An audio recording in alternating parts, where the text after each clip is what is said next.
Obviously, there's nothing in the world like Mother's Day because there's nothing in the world like a good mom. Nothing. Absolutely nothing. And here at the Life Christian Church, we take advantage of Mother's Day, not just to celebrate mothers, but to celebrate all the women, who make our world work. And all the women here at the Life Christian Church who provide such great leadership here. Since the very beginning of our time here, 32 years ago, women have played a very, very prominent role in the leadership of our church, and we are forever grateful. The way that you lead here in the church, the way you lead out in the world, the way you lead in the home, we're very, very grateful. And having said that, I think it'd be great to have all the mothers stand, and let's just let them know how much we love them. Can we do that? Would you stand, mothers, moms? Wow.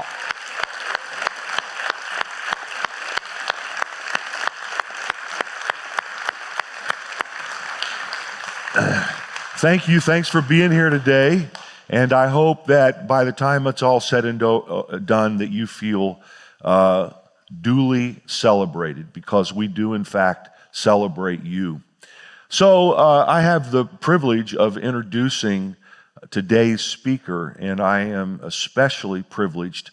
I'll take a minute to do it, but I am especially privileged to be able to introduce my wife, Sharon, to speak to you on this Mother's Day Sunday.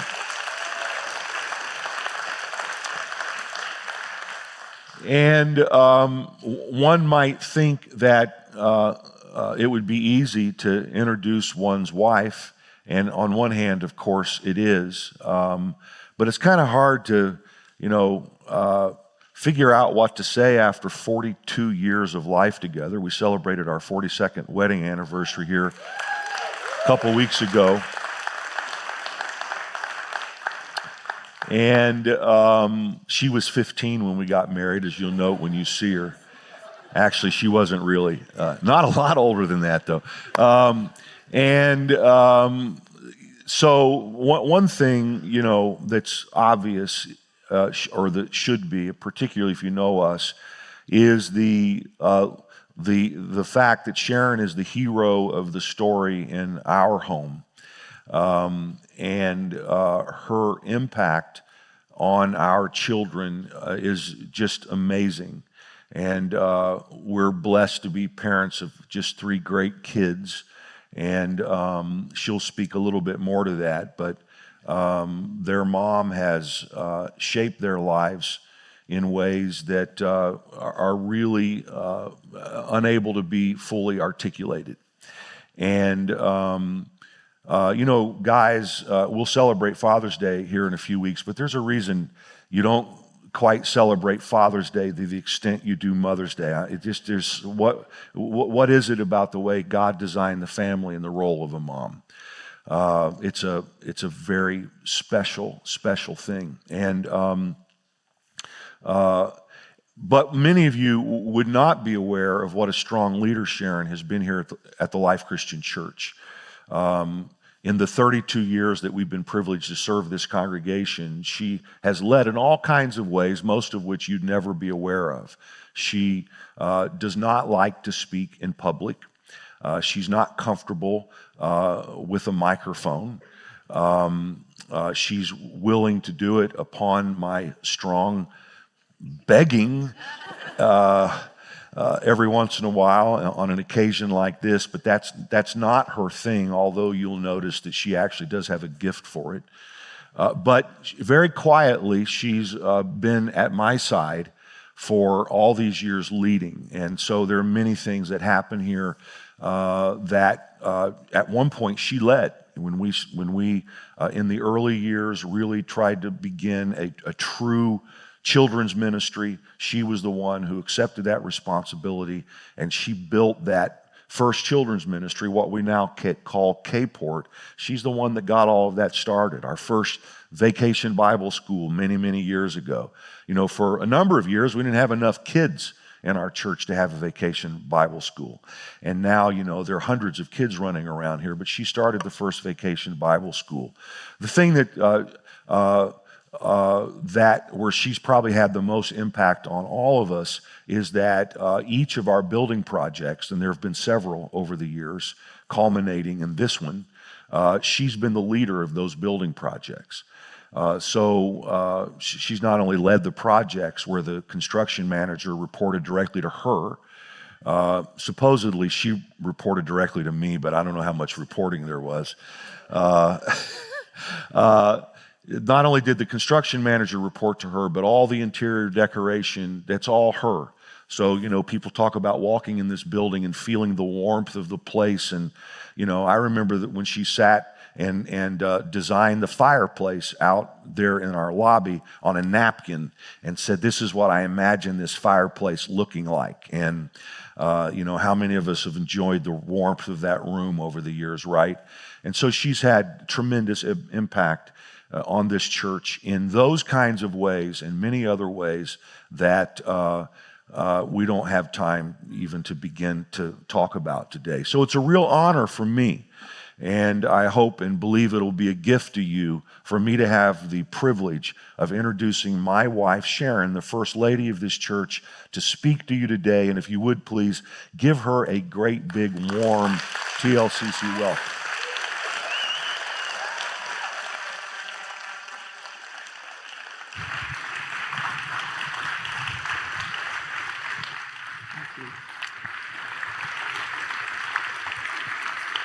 Thank you. You may be seated.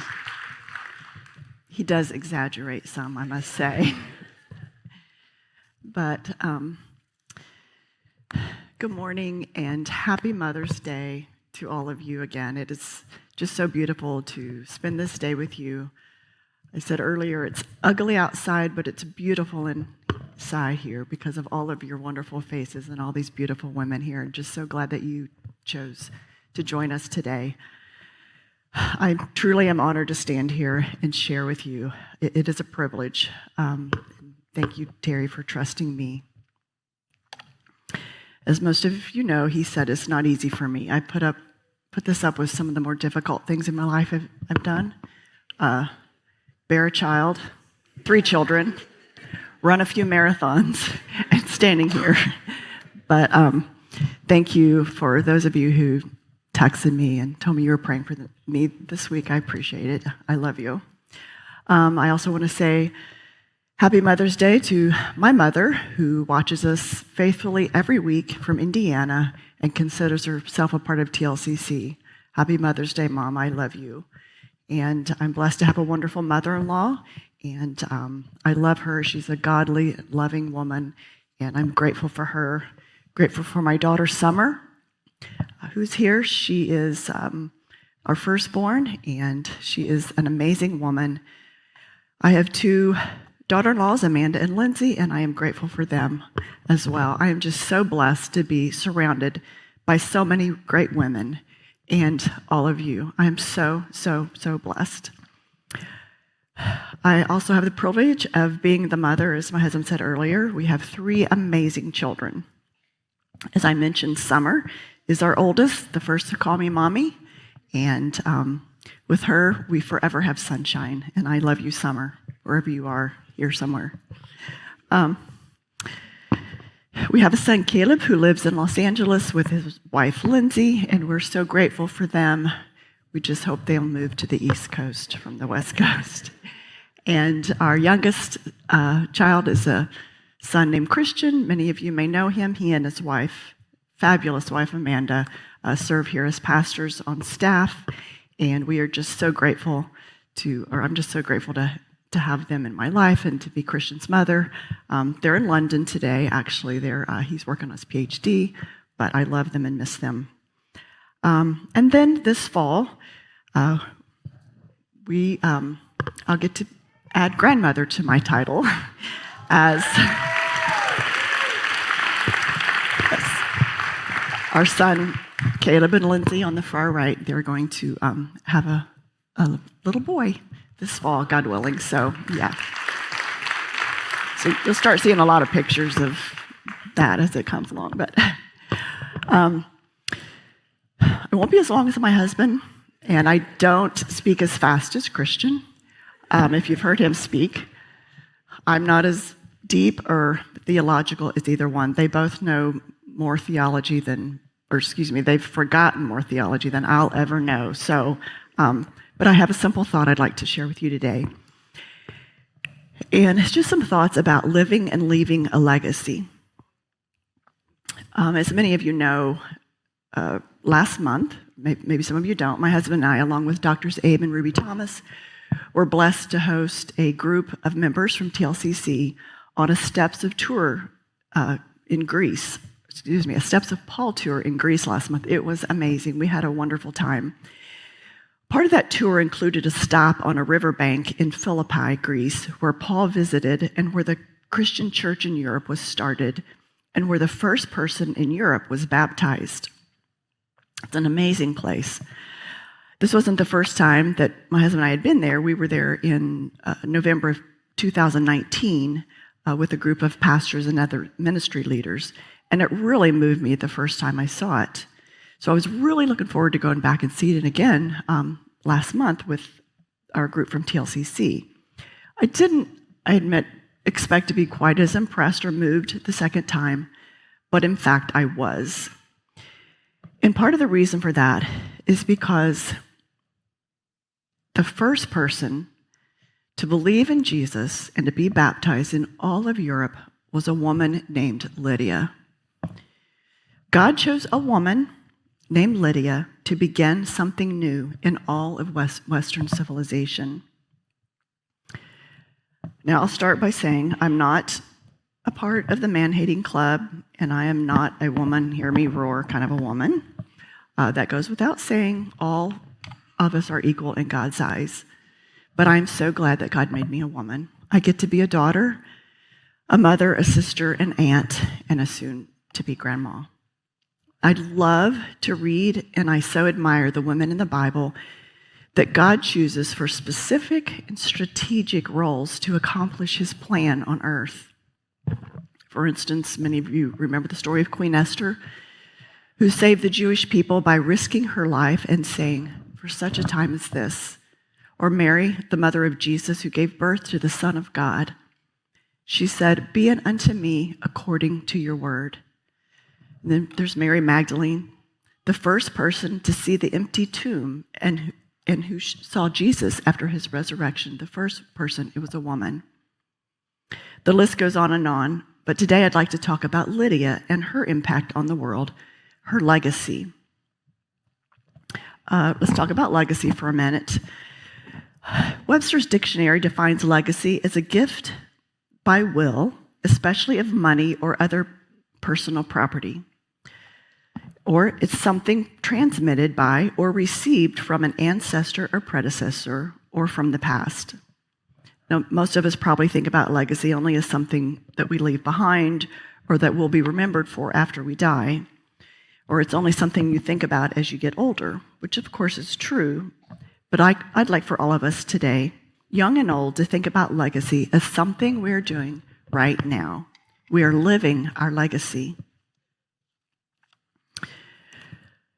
I would like to make a distinction first about living a legacy and the modern day influencer.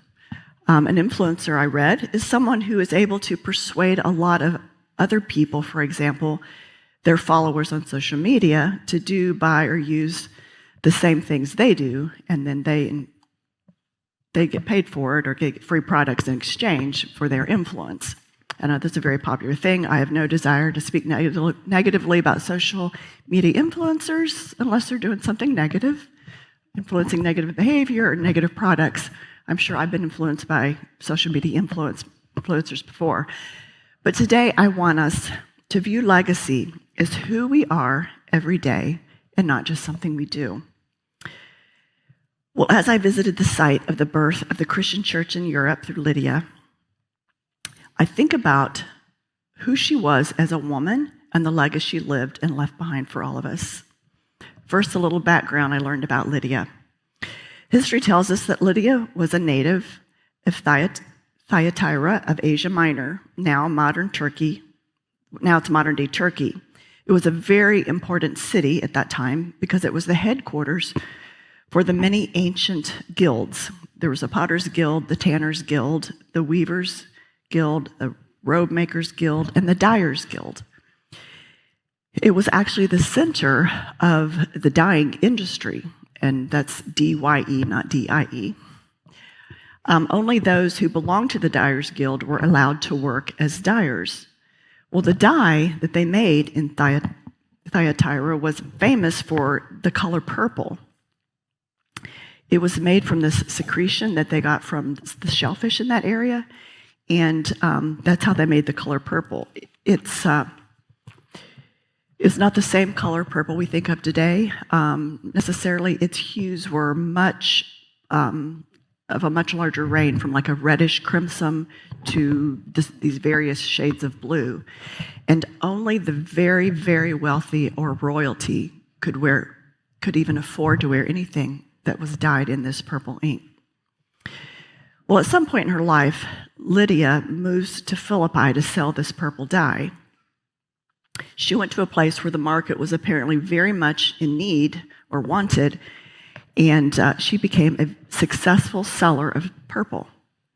So imagine with me, if you would, please. Here's this woman who's learned a trade in her homeland.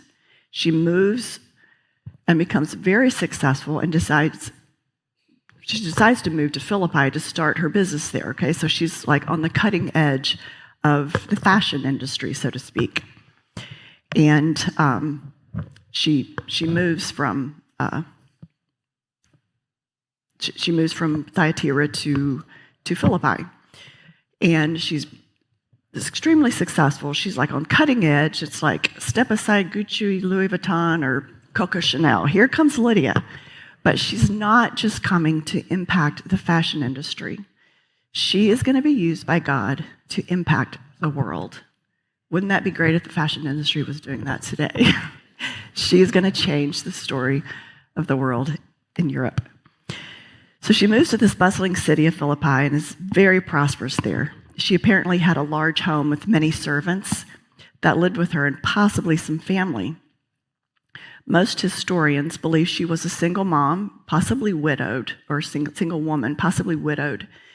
And she definitely had this large home with lots of space to care for all that lived with her servants, probably some family, and her home was always open, and she was always showing generous hospitality to everyone.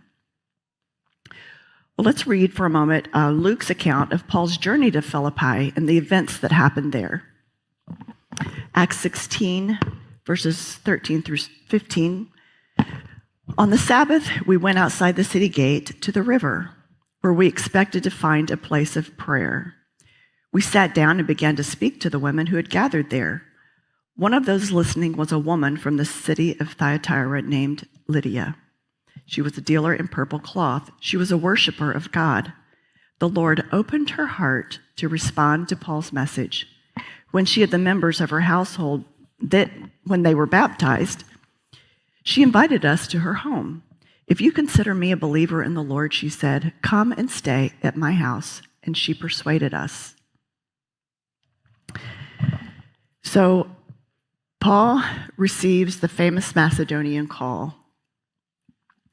And the Macedonian call was, he saw this vision of this man begging him to come to Macedonia, which is present-day Greece, to help them.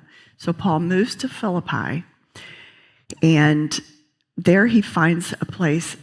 He's looking for a place to preach the gospel for the first time in Europe. Typically, when Paul would go to preach in a new city, he would find the local synagogue. But in order for there to be a synagogue in these cities, there had to be at least 10 Jewish men. Well, there were not in Philippi apparently yet 10 Jewish men. So he hears about a prayer group, so to speak, by the river, by this beautiful river you just saw. And so he goes there to share the gospel. And it was just women. Women always save the day, right? Sorry. So I just think this is so cool. God's always looking for the willing, right? And the one who's open and who's asking for more. So he finds Lydia and this group that are there, and Paul begins to preach the gospel to them. And so I just think this is so cool. I'm going to sound like my husband now, but I would like to share 5 takeaways from Lydia's life.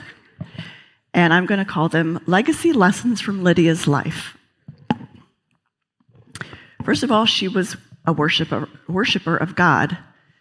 The 14th verse says, one of those listening was a woman from the city of Thyatira named Lydia, a dealer in purple cloth. She was a worshiper of God. I just think this is so incredible because she's so busy. She has this extremely successful business, but she finds time to worship God. She was already pursuing the things of God even before Paul got there. A theologian, John Stott, said when Paul first met Lydia, she was a worshiper of God or a God-fearer.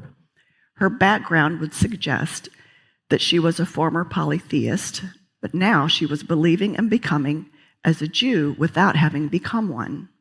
So she's a worshiper of God. The second one, she was a spiritual seeker.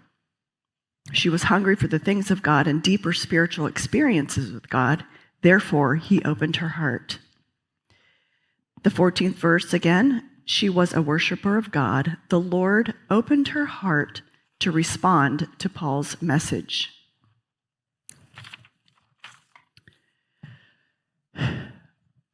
Locklear, in his commentary, said, although sincerely religious, Lydia was not a Christian at this time.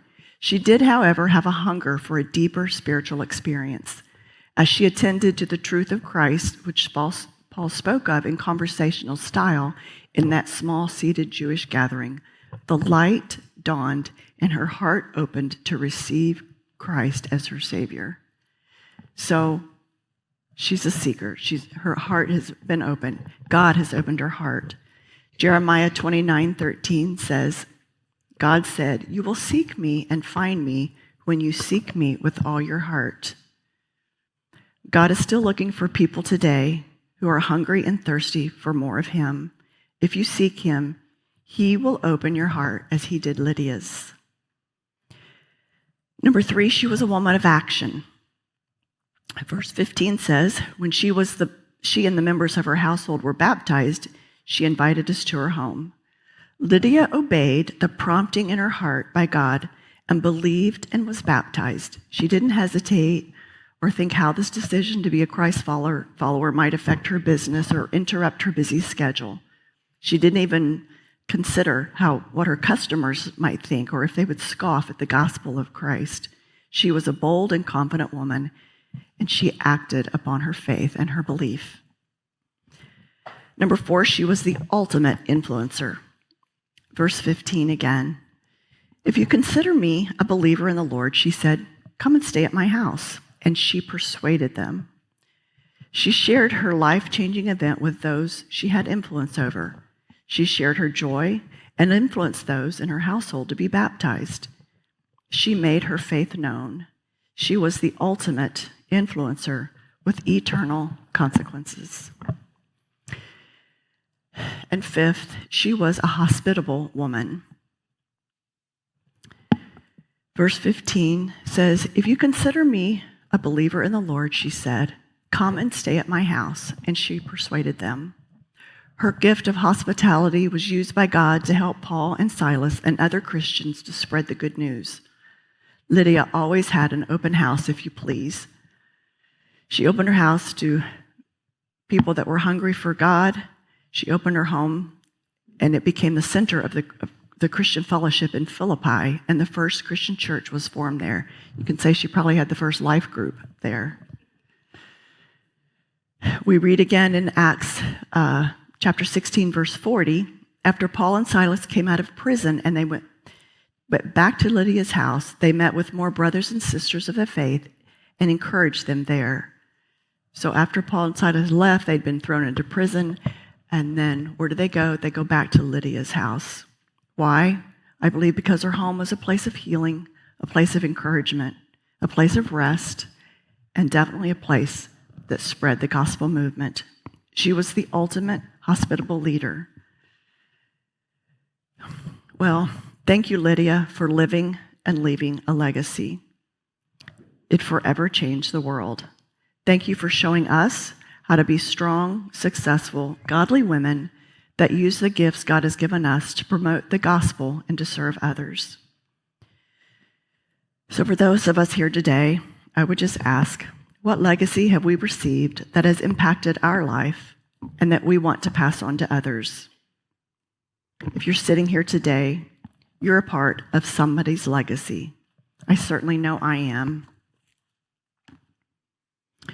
We're all recipients and givers of legacy. We can't always choose the legacy that was left us, but we can choose what we give. What legacy are we living and are we leaving? Are we worshipers? Do we seek to know God more? Do we act upon our faith? Are we good influencers to those around us? Are we hospitable? Your legacy is a pathway for future generations.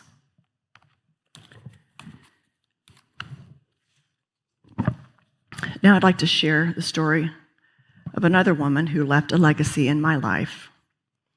We'll start with a little background. In the fall of 1991, my husband and I and our two children at the time, Caleb and Summer, moved to New Jersey, to West Orange from the Midwest to pastor this church.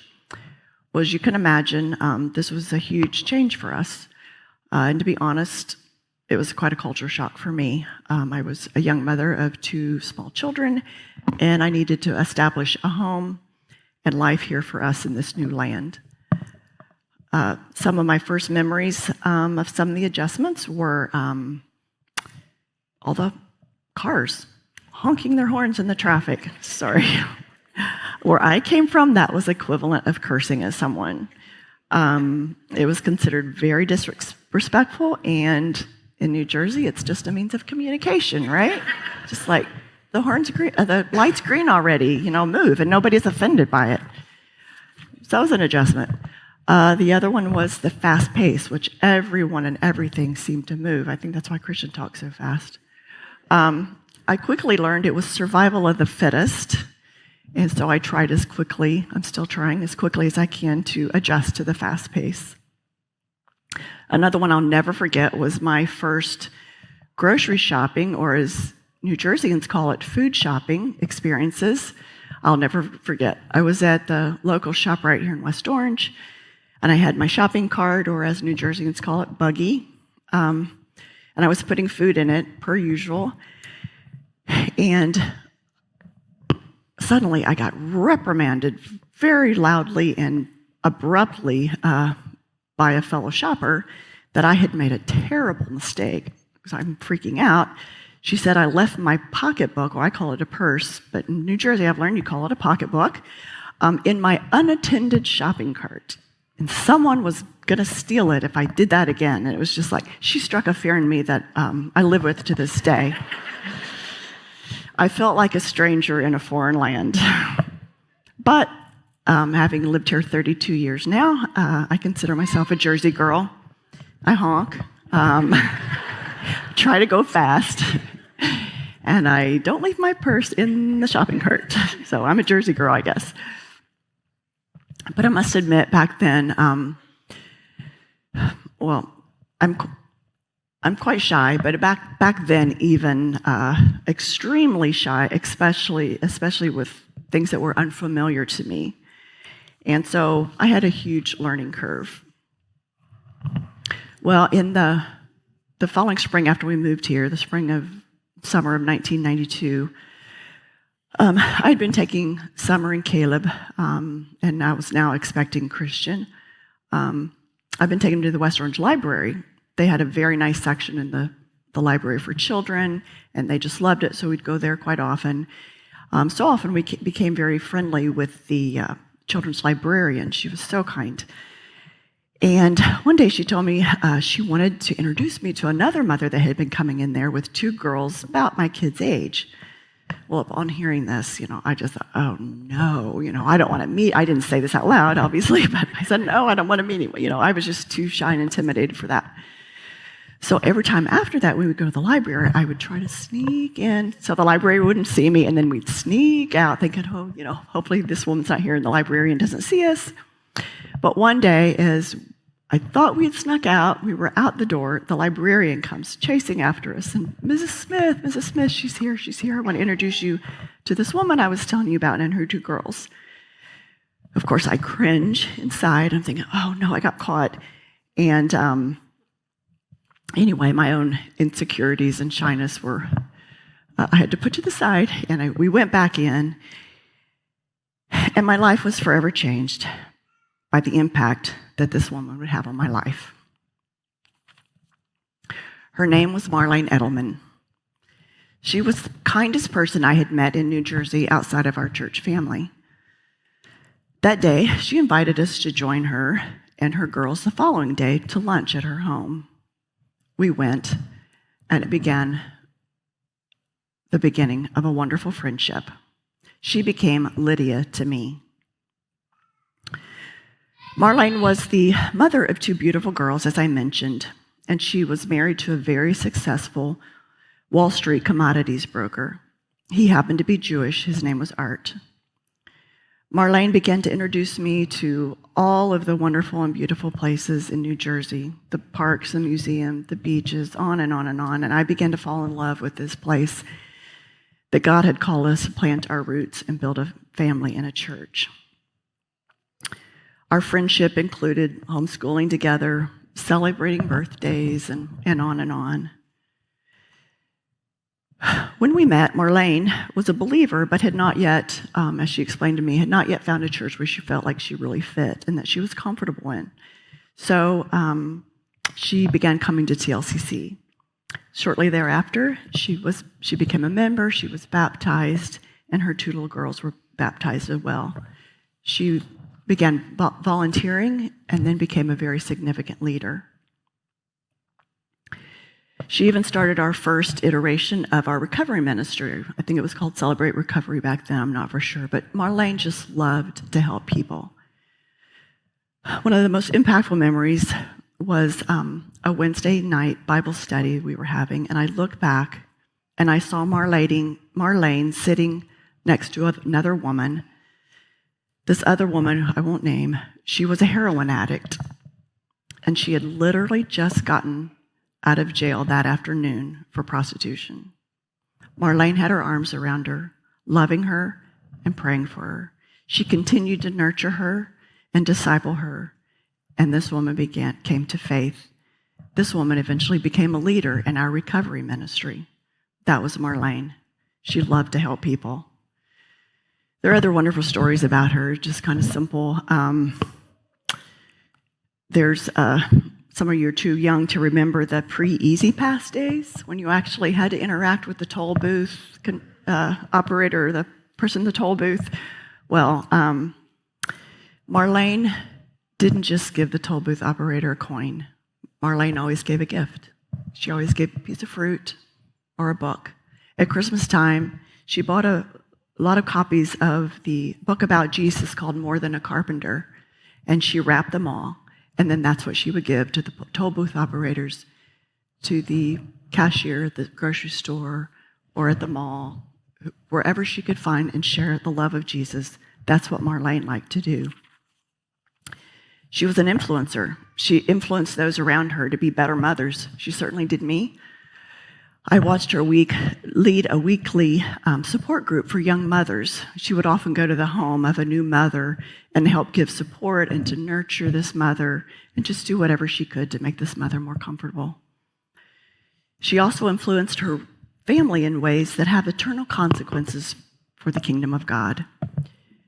You see, in the summer of September 96, 4 years after I met her, Marlene and her family went on a vacation that included spending some time on a horseback riding ranch in Texas. And I took them to the airport for this vacation. But before dropping them off, Marlene had expressed to me some trepidation about riding a horse, but she was so excited to be with her family, and they're going on this new adventure. It's the first time they'd done this. And unfortunately, during this vacation, she was thrown from a horse. She hit her head. She was rushed by helicopter to a hospital in Austin, Texas. While still in her unconscious state and on life support, her husband called us, my husband, and said, "Pastor, if your God will heal Marlene and we can take her successfully off life support, I will believe in her Jesus." Well, God had other plans for Marlene, and he took her to her heavenly home. I must admit,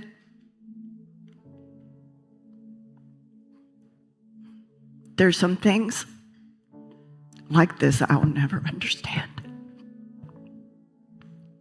on this earth. I'm sorry. But I trust that God's ways are far higher than our ways, and someday we'll understand. Well, Marlene's influence didn't stop with her death. You see, that first Sunday, it was a Mother's Day. And I'll never forget watching her husband, Art, walk down the aisle, the girl's at his side, and he had her Bible under his arm, her Bible. And he sat right there. I said I was going to do this time. They put these up for the old ladies that come and speak. He sat where Marlene sat, front and center.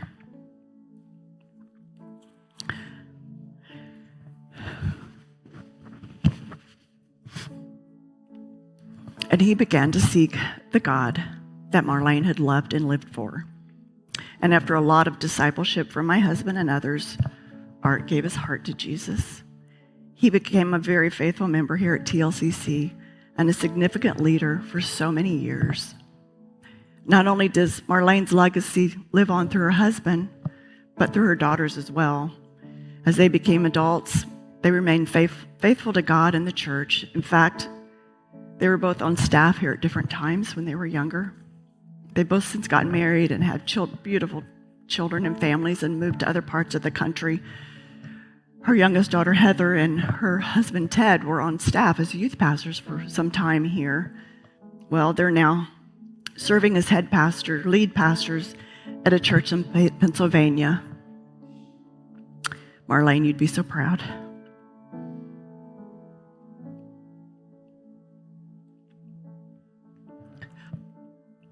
Marlene, your legacy lives on. Thank you for living and leaving a beautiful legacy for me and my family. You were a Lydia to me.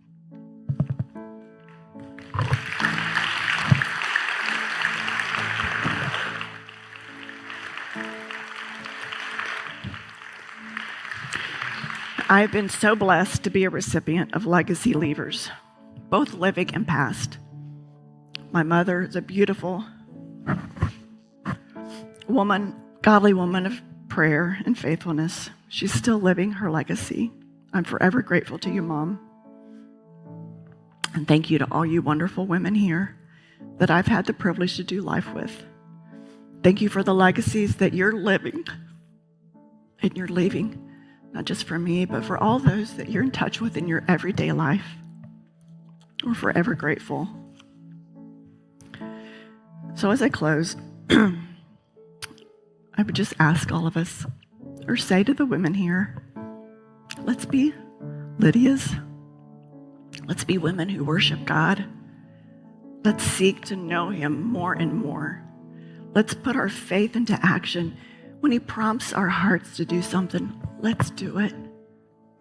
Let's be God.